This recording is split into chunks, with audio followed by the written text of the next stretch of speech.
नमस्कार, मैं डॉक्टर रेणु कुमारी, मनोविज्ञान विभाग SS memorial college, Ranchi university, Ranchi. आज मैं जिस विषय पर चर्चा करने आई हूँ उसका शीर्षक है गेस्टाल्ट स्कूल, जो सेमेस्टर 3 के यूनिट 2 के अंतर्गत आता है।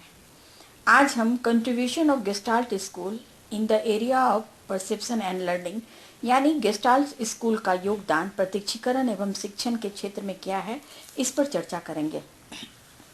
जर्मन भाषा से लिया गया गेस्टाल्ट शब्द अंग्रेजी के कॉन्फ़िगरेशन वर्ड के अति निकट है, जिसका अर्थ होल या समग्र से लिया जाता है। यही कारण है कि इस विचारधारा में विश्वास रखने वाले प्रतिभाशाली मैक्स बर्डाइमर, कोफका, कोहलर मनोविज्ञान जगत में गेस्टाल्टिस्ट के नाम से प्रसिद्ध हैं।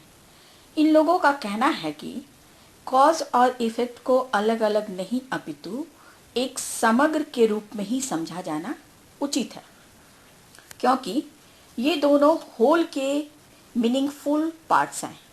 परसेप्शन तथा लर्निंग के क्षेत्र में भी इन लोगों ने इसी विचार का समन्वय किया है।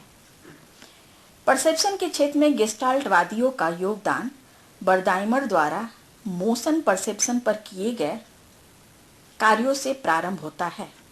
बर्डाइमर द्वारा 1912 में एपरेंट मूवमेंट पर प्रकाशित शोध पत्र के समय से ही इस संप्रदाय का जन्म माना जाता है, जिसको कोहलर और कोफका ने आगे बढ़ाया।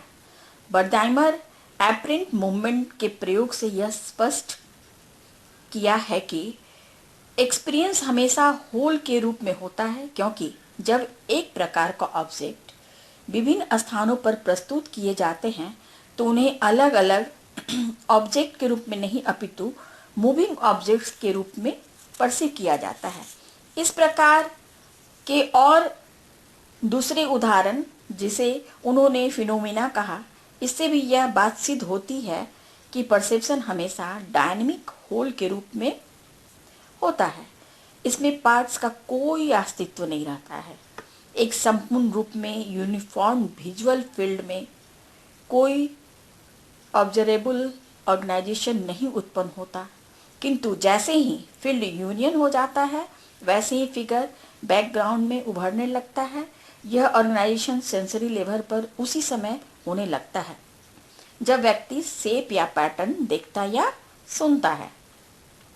यह पूर्व अनुभूति पर निर्भर करता है। बर्डाइमर ने इसे फील्ड फोर्स या प्रिंसिपल ऑफ ऑर्गेनाइजेशन कहा है। उन्होंने तथा उनके सहयोगियों ने लिंस की सहायता से ऑर्गेनाइजेशन के निम्न प्रिंसिपल को स्पष्ट किया है। पहला, लॉ ऑफ नियरनेस और प्रॉक्सिमिटी, यानी समीपता का नियम। इस नियम के अनुसार जो वस्तुएं एक दूसरे के जितने ही निकट होगी वे एक समूह के रूप में दिखाई देगी। दूसरा, लॉ ऑफ सिमिलरिटी, यानी समानता का नियम। इनके अनुसार जो ऑब्जेक्ट्स जितने ही एक दूसरे से सिमिलर होंगे वे एक समूह के रूप में दिखाई देंगे। तीसरा है लॉ ऑफ कॉन्टिन्यूटी, यानी निरंतरता का नियम। इनके अनुसार एक सीधी रेखा रेखा के ही रूप में दिखाई देगी, चाहे वो रेखा अनेकों भागों में क्यों न विभक्त हो। चौथा है कॉमन मोशन, यानी सामान्य गति। इनके अनुसार एक दिशा में जाने वाली सभी ऑब्जेक्ट्स एक ग्रुप में परसीव किए जाते हैं। पांचवा है प्रिंसिपल ऑफ क्लोजर, यानी आच्छादन का नियम। इस कंडीशन के अनुसार यदि कोई आकृति इस प्रकार खींची गई है कि उसके बीच जगह जगह छोटे छोटे रिक्त स्थान हैं, तो देखने वाला रिक्त स्थान की तरफ ध्यान ही नहीं देता है, उसे वह भरा हुआ देखता है। इस प्रकार गैप को क्लोज करने की यह प्रवृत्ति ब्रेन डायनेमिक्स का एक मौलिक नियम है।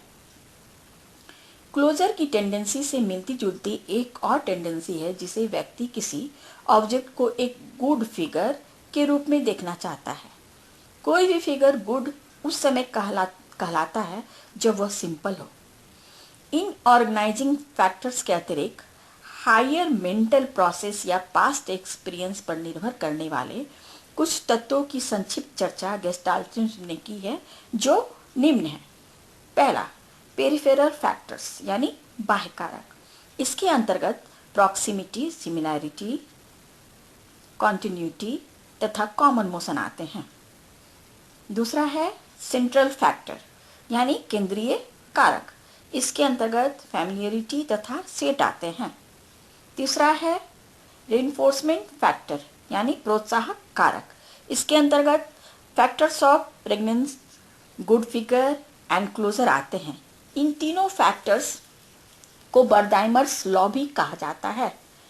गेस्टाल्टवादियों के अनुसार रेटिना से उत्पन्न होने वाली शक्ति मस्तिष्क में पहुंचती है और पुनः मस्तिष्क के विशेष भाग ऑक्सीपिटल लूब में तक पहुंचती है, किंतु कॉर्टेक्स की बनावट इस प्रकार की होती है कि एनर्जी पर इनका इतना नियंत्रण नहीं रहता और कॉर्टेक्स में पहुंचने वाली उत्तेजनाएं विभिन्न लहरें पैदा करती हैं।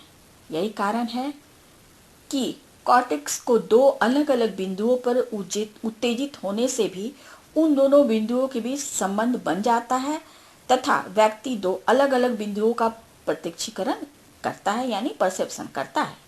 इस प्रकार मस्तिष्क में उत्पन्न होने वाले इलेक्ट्रिकल करंट के आधार पर ही साइकोलॉजिकल फील्ड में स्टिमुली ऑर्गेनाइज्ड होते हैं। इस इलेक्ट्रिकल करंट में किसी प्रकार की गड़बड़ी उत्पन्न होने पर परसेप्चुअल ऑर्गेनाइजेशन में भी गड़बड़ी आ जाती है। इस प्रकार स्पष्ट है कि गेस्टाल्टवादियों की मुख्य रुचि परसेप्शन में रही है और यहीं से उनकी रुचि मनोविज्ञान के अन्य क्षेत्रों में भी की गई है। यही कारण है कि ये सब जगह गेस्टाल्ट की ही बात करते हैं। लर्निंग के क्षेत्र में भी उनके इन्हीं विचारों का समन्वय है। कोहलर बनमानुस पर प्रयोग करके इस निष्कर्ष पर पहुंचते हैं कि शिक्षण ट्रायल एंड एरर के द्वारा नहीं बल्कि इनसाइट के द्वारा होता है। उनके अनुसार थॉर्नडाइक के यहाँ ब्लाइंड सिचुएशन से रहने के कारण ही ट्रायल एंड एरर यानी प्रयत्न और भूल का सहारा लेना अनिवार्य था, किंतु यदि प्राणी को संपूर्ण स्थिति को समझने का अवसर दिया जाए तो उनके अंदर इंसाइट यानी सूझ अवश्य ही पैदा होगी और बिना किसी ब्लाइंड ट्रायल एंड एरर के वह प्रॉब्लम को सॉल्व कर सकता है। सुल्तान नामक बनमानुस पर किए गए प्रयोग से कोहलर के इस विचार की पुष्टि होती है कि शिक्षण में सूझ का महत्वपूर्ण स्थान है। अपने प्रयोग के आधार पर इंसाइट की उत्पत्ति का उन्होंने 3 प्रमाण बताया है। पहला, the sudden transition from helplessness to mastery.